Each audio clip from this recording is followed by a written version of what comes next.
Hello and welcome to Dear Baddies, Boyfriend Bitches, Dating and Everything in Between. And today we have a special guest.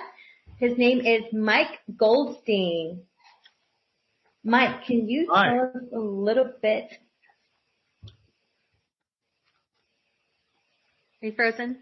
Yeah, keep on going. There you are. A little bit about what? Can you tell us a little bit about you and your TikTok following and what you do? Yeah, I've been a dating coach and online dating expert for, I don't know, I guess 9 years full time, but in the industry for 15 or so. I have the highest success rate in the country at putting people into relationships at 83%. I was on the Today Show, I don't know, 10 years ago for this. I've been published in Shape Magazine, NJ.com, New York Post, and a lot of other places. And I have a very efficient system at getting people to fall in love, and I'm excited to be here. Thank you so much. That's exciting. I didn't know you were on a Today Show and all that. 15 years. So tell me, before social media existed, how is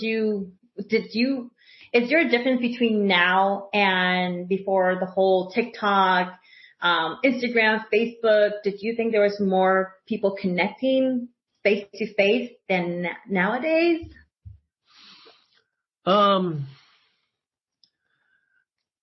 Yeah, I mean, in regards to my business, like everything used to be in person. Like I used to live in New York City. I mean, I started, just offering people free advice and offering free sessions and teaching them. I mean, but even back then when I first started, online dating still existed. I mean, I don't know when Match.com got started, but I'm guessing about 20 years ago or so. It was a long time. Yeah. So, I mean, Cindy, my first girlfriend even, when I was 16 years old, came from AIM. If you remember this, I don't know. I remember that. AOL? Yeah, AOL Instant Messenger. I said ASL to someone, age, sex, location. Oh my gosh, I remember. And thankfully it was actually a 16-year-old girl and not like a 70-year-old dude. But yeah, I then met her at a local mall. And then we hit it off, and then that was my first girlfriend at 16. Even that was online dating before online dating even existed. Wow, I remember those days. I mean, especially like Yahoo Chat. I know it's like you got into these rooms, and then you met other people and all that, and it was, I forgot the ASL. And my grandparents actually met on Yahoo Messenger. So I've always grown up, because I think they were married for about 20 years. So I grew up with them in that story. And that's her third husband, but we won't go there. So sorry, Grandma. Wow, that's really, completely I forgot. Is there things that you would bring from what you used to use like back then till now in order to improve dating, or what are like relatively good things to help us in this dating world? Oh boy. I think there's two major pieces to finding your partner. The first big one is just like finding love in who you are and really, really embodying that. Historically, like I've gotten depressed over extended periods of time. But going on a journey of like finding what you love about yourself and being nice to yourself. And everyone has different issues. Like mine specifically is I need to be nice to myself. But whatever people's issues are is discovering who their parents are, what their grandparents were and how they treated them, and then how that trickled down to who you are. And then, solving whatever childhood trauma you have, even if you had the greatest childhood on the planet, which, my parents were amazing. I had a very easy life, but there's still things that have caused me to have things show up in dating. And I think everyone needs to at least discover what's going on there discover who they are, start loving themselves, be able to articulate, their shit to a partner. And this is who I am. This is why I do that. And then once they can do that, then they need to seek out someone like me who is going to teach them a systematic process to find a person that's going to be compatible. And then they can, have an amazing partnership, if that makes sense. That does make a lot of sense. I actually had a dating coach last year, and after my divorce and all that and my breakup, I went ahead and I seeked a lot of therapy. Therapy. I went to a psychologist, counseling, and then I also went a little bit deeper with that. But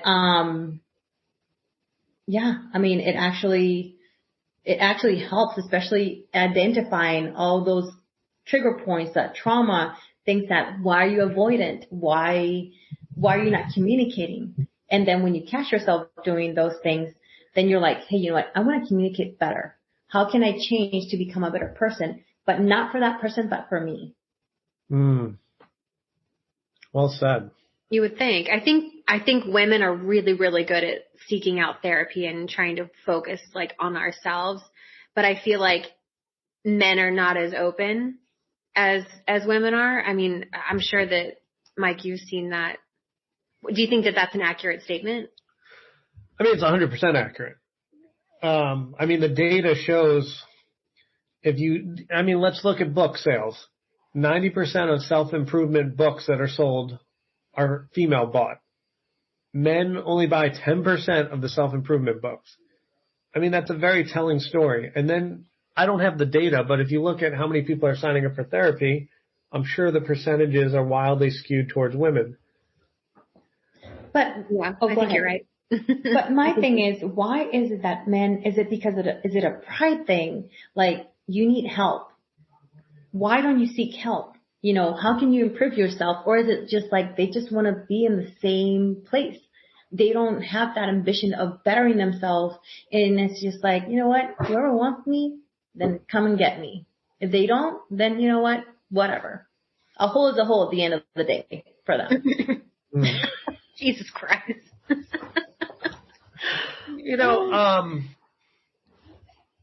I don't think we talk about this, and this is just theory. I don't have anything to back this up, but I feel like it's probably pretty accurate. Growing up, men are taught to be tough. And so let's say a man, falls down and starts crying.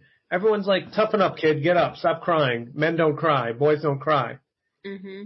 And then it just perpetuates as we get older. Men are only useful when they can provide an income. Right? When men can, what woman wants to date a guy that makes, 20 grand a year? They don't. A man doesn't hit a woman's radar until he can provide something financially. And so with that being said, he doesn't have time to go in his emotions. Imagine a salesman that every time he got rejected, he started crying. Well, he'd never make any freaking money. He's got to get back up, hammer out the phone, hammer out the email, whatever he's got to do to get a sale. And men have to be tough. So to dive into his emotions, at least for the aspect of producing money or becoming a man of worth in some people's eyes, it's a waste of his time. And a lot of people look at a man and say, be tough. Don't have emotions. And I think we're just finally hitting, maybe in the last 5-10 years, we're finally saying, hey men, it's okay to cry. Hey men, it's okay to have emotions. And hey men, you still have value even if you don't make money. But it's hard. And don't get me wrong, it's hard for women too. Women, we're still telling hey, you need to be beautiful. And men, you need to make money. But now we're finally saying to both sexes, hey, you don't need to be beautiful. You don't have to make money. It's okay to just be whoever you are. And so as a society, we're starting to become more accepting. But that's why I think less men are seeking out help, because that's not what society's asking for them to figure out their emotions. We're telling them, figure out your money and figure out providing value to society. Well, that kind of leads me to a question is I saw something on TikTok recently where, there was like a question asked and, you could stitch it or whatnot, but it was, should you date in the same financial realm as yourself? So I'm curious to know what your opinion is on that. Now, is this a woman looking for a man or a man looking for a woman? Let's put both ways. Yeah, I think on TikTok, I think what I saw was, a woman saying, should she make more than the guy that she's dating, or should you date, someone that makes about the same? So I guess in that context, it would be a man and a woman. So like, I have a lot of clients that are females in their 60s that make a ton of money, like anywhere from like 200 all the way up to like $1 million a year. And so, especially once you're looking at 300K plus, there's only so many men that make 300K plus. So with these women, they're like, I'm not attracted to a man unless he, makes the same income as me. That's what they say to me. I'm like, great. So we'll just target men that make over 300K. And I'm like, I think there's like, however many thousand, or in your city, there's, we targeted it. There's 5. So this is your dating pool. You got these 5 guys and they've got to line up emotionally, spiritually, and every other way you want them to. Or let's say you are making 300 million and you've got savings, and frankly, you don't need a man to have any money.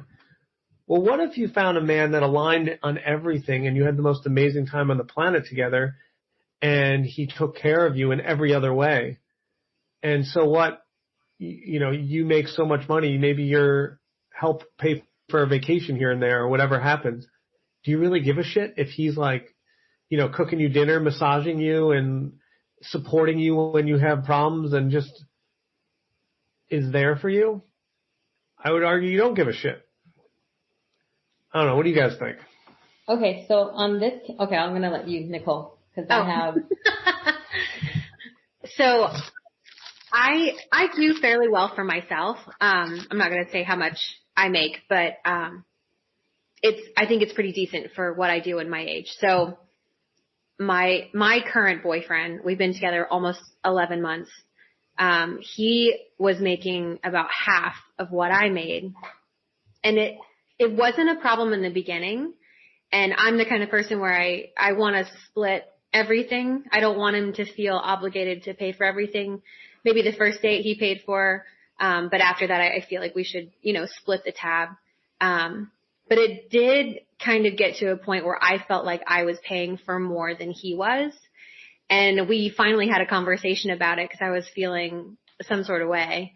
And it came down to, if we ever want to live together, I need you to be able to contribute this percentage, not obviously half of what my bills are, but a percentage of what I think you can, contribute. But at this rate, you can't. So that's a problem. But we were able to figure that out. And he actually quit the job that he had and started his own business. Cause I was trying to help him grow. So it kind of evolved into a life goal, I guess, for him to, better himself. But that was definitely an issue for us for a few months, is the fact that he didn't make as much. But I don't think that I was trying to make him pay for dinner and go out all the time. It was just like, hey, if you're going to be at my house all the time, maybe chip in for groceries every now and then, or something along those lines. I don't know, Cindy, what's your opinion on that? All right, so I have a list of things. Grab your drink. Now do you understand why I'm single? Be like, okay, here we go. Jeez. Okay, so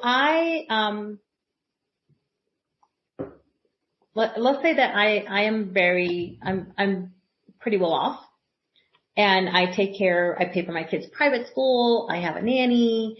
I fly every other weekend. My whole thing with men, and I have no problem if they make less than me or not. It's going to come down to they can't deal with the insecurities. They can't deal with a different lifestyle. At times they don't have a flexibility of, hey, you know what? 2 weekends ago, My brother called me at 9:00 in the morning, and I told him, pick me up at 10 o'clock pick me at 10 o'clock at night at the airport. It's like, see you then. If I do that to you, or do that to a guy that does not make more or less the amount of money I make, that's probably red flags for them. That's like insecurities, like, oh, she's going to leave me for someone better. I don't want someone better. I mean, I would love someone that is ambitious and is a go-getter, a hustler. But at the end of the day, I want someone that's going to be crazy about me and love me and take care of me and, you know, be there for me. But at the same time, I want to be able to reciprocate to them. So it's just like I met a guy on TikTok yesterday. Well, we've been messaging back and forth, and he's like, I'm frugal. And I'm like, dude, this is not going to work for us. He's like, because if he's frugal, he's already telling me he's cheap. And that's basically a red flag for me, because then I told him, look, you're not going to understand the lifestyle that I have.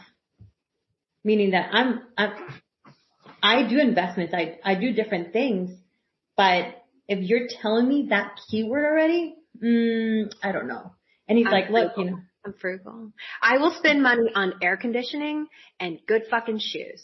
But other than that, like I love my coupons, but I get what you're saying. I think, like you want someone that's on the same playing field, I guess, and can go along with your spontaneity. Yes. Instead of being like, hey, you know what? Oh no, I have to save for this.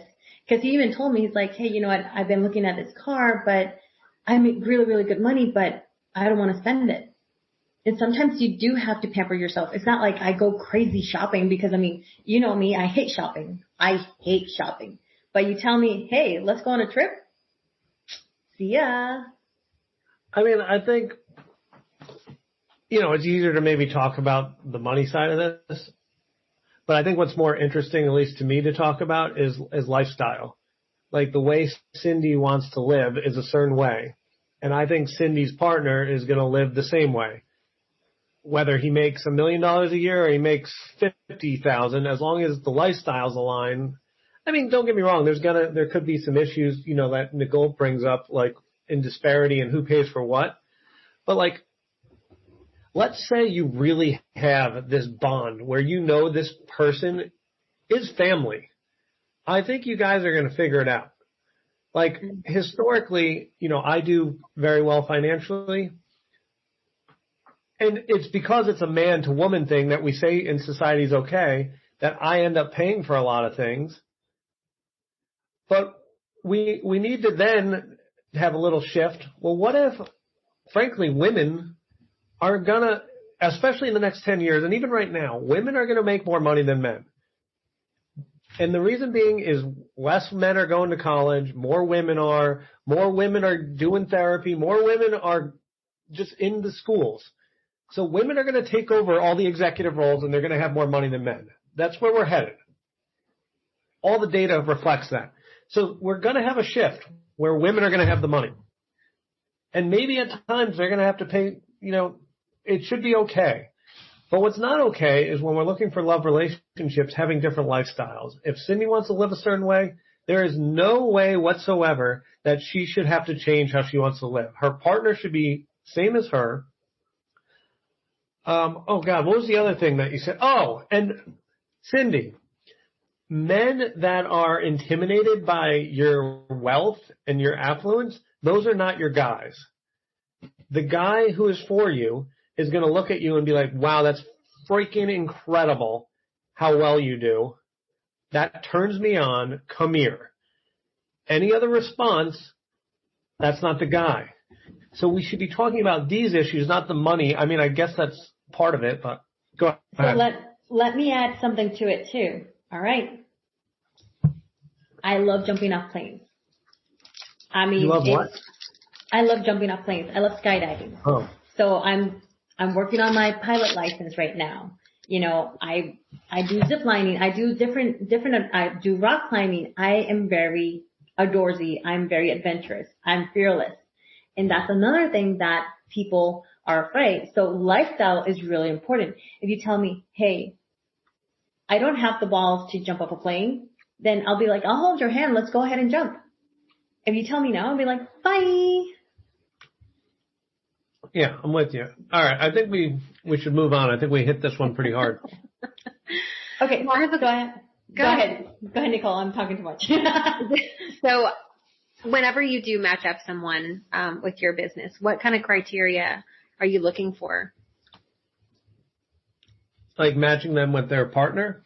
Yeah. Mm-hmm. I mean, that's totally up to them. Like, I need to find out. I just listen to them. I ask tens to hundreds of questions about what they're looking for. And also I do it with them. Like, I'm not a matchmaker. I'm a coach. Mm-hmm. So we'll go online and we'll start messaging men. And then as men come back, assuming I'm working with a woman, we'll work together to see what we think and then decide, which men get a date or not. That make sense? That makes sense. Yeah. So you're coaching them to like on dating apps, right? To like write messages and try to connect that way? Or is it more? Well, most of my clients are older and we're on Match.com. Okay. In the perfect world, there's more information on a Match profile as opposed to like a Hinge or a Bumble. And so if we are going to online date, I'd prefer to have as much information as possible. What's your opinion of dating apps besides Match? Like, what do you think about Tinder and Hinge and Bumble? So I want to be clear. I'm the number one online dating expert in the country. But with that being said, I hate online dating. We've seen some pretty shitty dating apps or some profiles. I've tried to make a series out of it recently. Oh my gosh. Yes, I have seen it. I mean, like everyone I talk to, or not everyone, like 95% of the people I talk to don't like online dating. It's not fun. For the most part. It's a second job. Like falling in love, dating can be a lot of fun. You go out, you have a good time. You're in person, you're mingling, sitting in front of a computer, like that, it can kind of be a little fun, but ultimately the rejection, the ghosting, the not caring because it's not a real person because you haven't actually met them. Like we don't treat each other well, so it's not fun.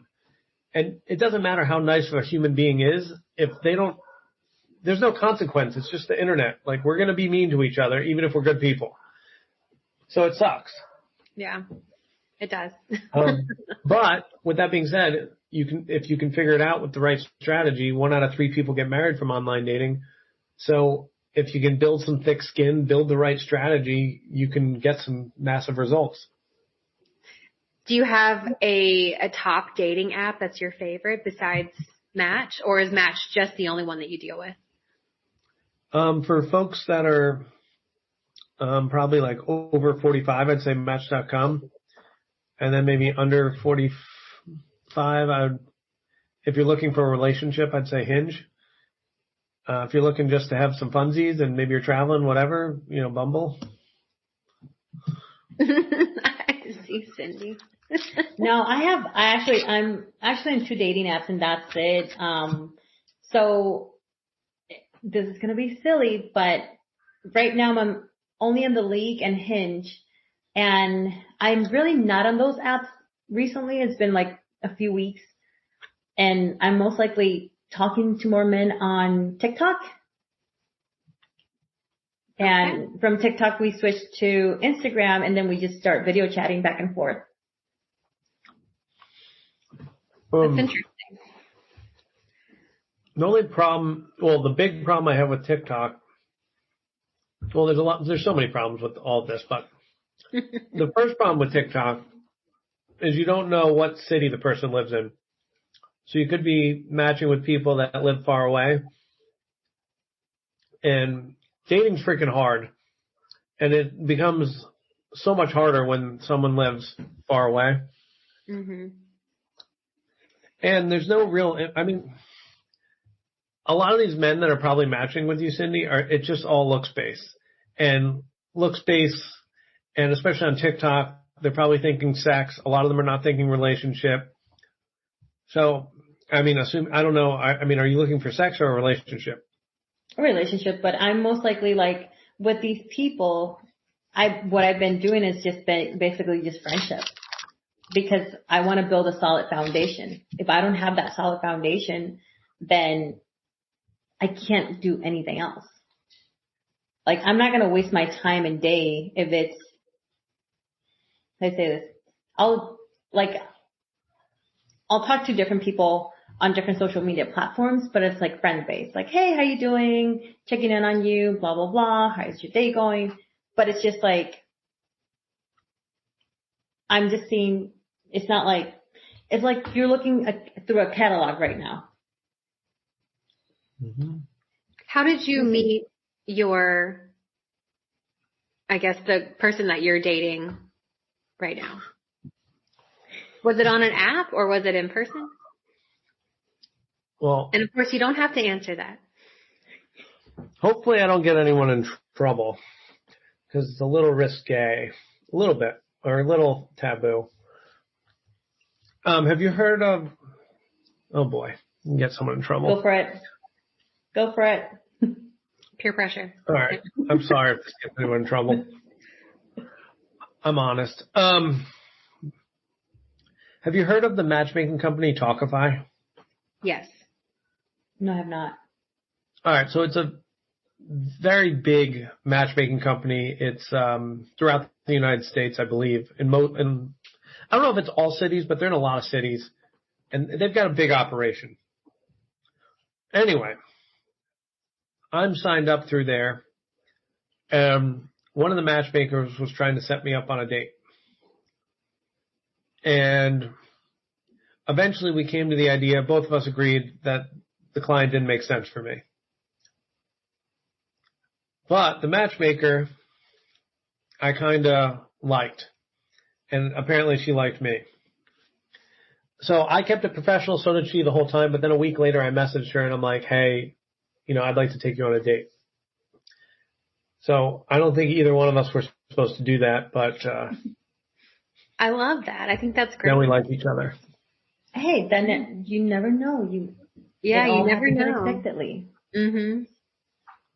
So Talkify. So what do you think about matchmaking companies? Because I did sign up for one last year around this time, and I canceled it all of a sudden because, I felt I wasn't ready. I love the idea. I think, especially like if you get a good matchmaker that can also coach you, or if you come to the table like already have done your self work, I think a matchmaker can be amazing. But personally, and the reason I became a coach is I truly believe a coach, like, you can't necessarily buy love. You've got to kind of do the work. So I think that's part of what coaching is. Like, all right, fine, Mike, I can't buy love. I'll do the work. But this freaking thing sucks. Online dating sucks. And I have to do it all by myself. And I don't want to. I'd like a support system. Like anything else I wanted to do, I could hire someone and they would help me. And no one knows that dating coaches, love coaches exist. Well, why can't I do it with Mike? We'll have as much fun as we possibly can, like laughing when we get ghosted or laughing when some guy is a dick. And then we move on to the next one. Or, ooh, that guy looks like a gremlin. Let's move on to the next guy. Like, have some fun with it, but also have someone who's a freaking expert that's partnered with Match, OkCupid, Harmony for 10 years, that has all the data, can optimize the process, and zoom you through this that, would take you, 10 years to learn on your own. Instead, I just give it to you in a minute. Here's the optimized process. I lost what was the question? Well, do you think most people don't use dating coaches or maybe matchmaking services because it's expensive? I have no idea what it costs. I mean, so I'm not quite it depends. Sure. It comes on different packages and different levels. The package that I got was between 5 and 10. And that's on the lower end for matchmaking. Mm-hmm. Okay. Talkify is a volume business as well. I think they're like 3 to 6. But then, boutique firms usually are like 15 all the way up to 125,000. Like, they're expensive. I think the reason they don't use coaches in matchmaking is most people, it's not a money thing. I think most people think love should be free. Like, we've been told we're going to fall in love. It's just going to happen. But it's not just happening. You kind of got to go do something. Yeah. Yeah, no, it's definitely not just happening. It's work. You got to put the work, and a lot of people don't want to put the work nowadays. Right. It's just like, okay, so now we're coming down to effort. So, and this is not only men, this is men and women, and you put it on there. If a man does not put effort on there and the woman does not put effort, then what are we talking about? I mean, there's a lot of, plan Bs when you're dating online too, I feel like a lot of people don't want to put in that effort and that work, and so they just move on to the next, like, oh, I don't like your kneecaps. Maybe I'll go to the next one. And, it's because there's more options. Right. There's too many options, I think. Or it seems that way anyways, that there's too many options. Or maybe, I don't know, maybe it's just, I'm in my mid-30s, so I don't know how old you are, Mike, but it seems like, late 20s, early 30s, I don't know if maybe men just don't want to settle down, or I don't know what the issue is, but there does seem to be a shit ton of options, and no one really wants to kind of stick around. So okay, go ahead and answer, and then I'm gonna say something. Well, I think a lot of people are still seeking partnership. A lot of men are still seeking partnership. And a lot of women too.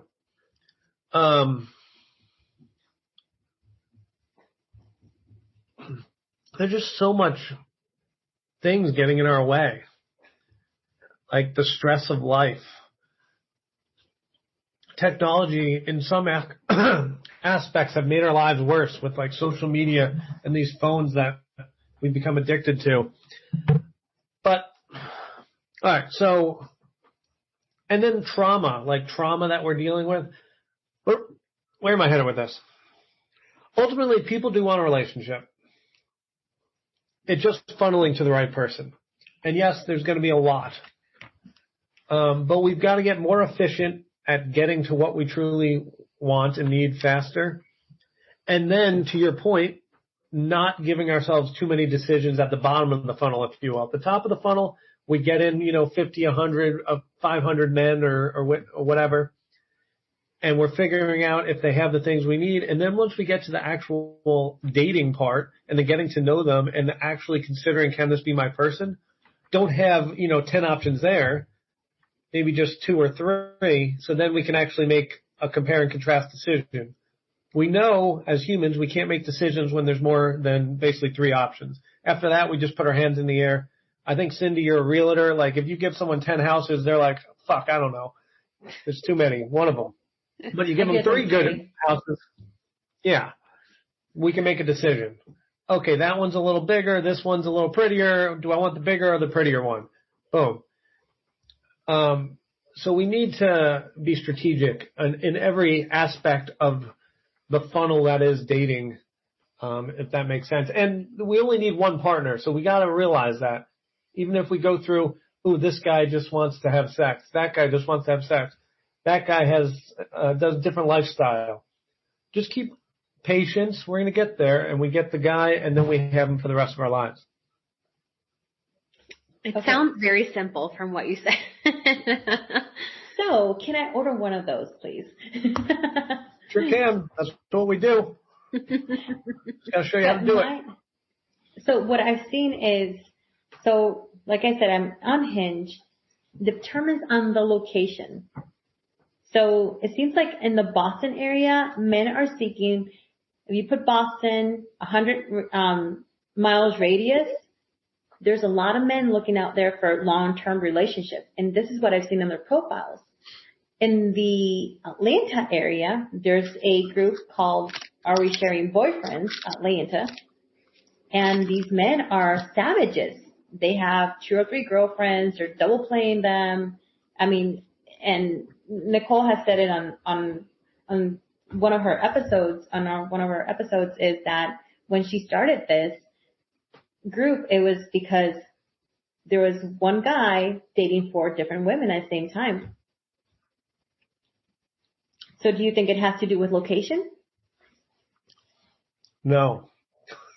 Yeah, I don't think so either. I think if you're going to be shitty, you're going to be shitty in a different part of the country regardless. Yeah, there's shitty men everywhere. It kind of comes down. Like, let me give you an example about myself. When I'm in a bad place, like where I'm feeling depressed, or my business isn't going well, or my health isn't going well, or whatever, when I go out into the dating world, which I do sometimes when I'm depressed, I put out that exact energy. And then women, maybe some of them, for example, don't treat me as well as they could. They cancel dates last minute, and I still show up and take them on a date some other time. And I will allow them to have what I can call bad behavior, canceling dates last minute, 2 times in a row, not good. And I'm allowing it. And other things, other examples. However, when I'm at a higher vibration, work's going well, I'm working on my fitness, I'm feeling good about myself, and I don't put up with the bullshit. And a woman's got to show up at the same level I am, that's doing well financially, has his act together, lives 2 blocks from the beach, has his own spot, has, a 2-bedroom, 2-bath, 2 blocks from the beach, and has his act together. Just everything's aligned. I'm smart, blah, blah, blah. When I demand that, then all the women that are not at that level see that they have no shot. They see that I've got my act together and there's no way I'm going to put up with their crap. And so when men come and demand a certain standard, everything else just bounces off. And then when something equivalent comes near them, then they can go on dates and see if it's a fit. But you're not going to have these guys playing these games when you're demanding higher. High value woman will get a high value man. Simple. That is true. Attraction, it's energy. It's what you feel, how you think of yourself. That's why the whole self-worth comes into play. Yeah, agreed. Well, I know that we're right at time. So, Mike, thank you so much for joining us. And I think you had a free gift for our listeners. Or Cindy, did you want to use that? Oh, or Mike, for it. Whoever. Either one of you. So I have this amazing free gift. What it is a 15-minute discovery call with me. You can be in any part of the country or anywhere in the world, really.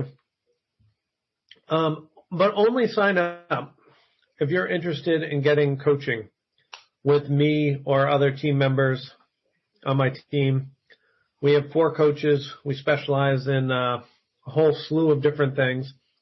So if anything in regards to falling in love, online dating, or anything that involves dating, and you just basically want to solve your love life. If you're in a relationship, you want to make it better, you're single, want to find your partner, we have the most successful program in the country. We're just doing really well. But I will say it is expensive. So be ready, have done some self-work. If you're in a place where you're feeling mostly good about yourself and just all you want is your partner, or all you want is to improve your current relationship, and you're ready to invest in the process, then sign up for this.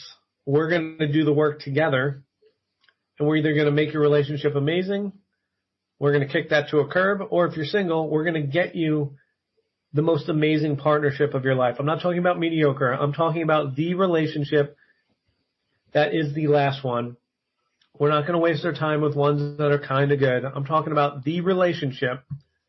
Then, go in there, go click the link to sign up for a discovery session, and we're going to change your life forever. Awesome. Thank you so much. And we'll go ahead and post that link when the podcast is posted too. So this is Mike Goldstein with Easy Dating Coaching.